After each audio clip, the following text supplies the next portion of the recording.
Сега ще разгледаме индикатор High-Low. Пускането става последният начин. От MetaQuote редактора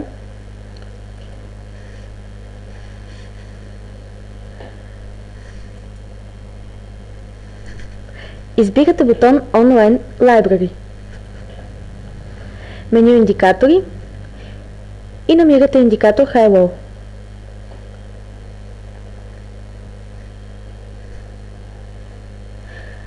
След натискане с десен бутон върху него, избирате бутон Download. Натискате бутон Compile и рестартирате платформата. Отварянето на индикатора става последният начин. От бутон Добавяне избирате меню Индикатори, подменю Потребителски и търсения индикатор High-Low. Отваря се прозорец с автоматично зададени настройки, но при желание можете да ги промените.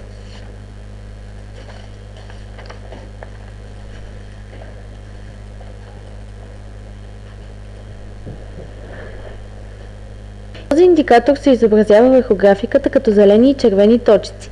При него се отбелязва средното значение на минимумите и максимумите за определен период.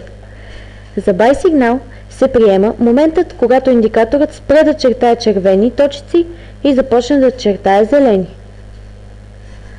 Обратно, за sell сигнал се приема, когато индикаторът спре да чертае зелени точици и започне да чертае червени.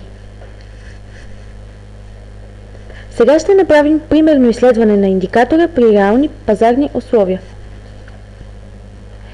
При откриване на позиция Buy тук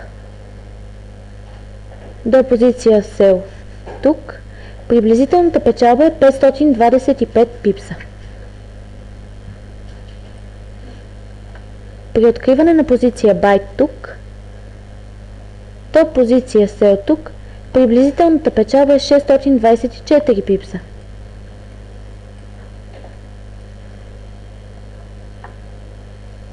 При откриване на позиция Sell тук до позиция Buy тук, приблизителната печалба е 356 пипса.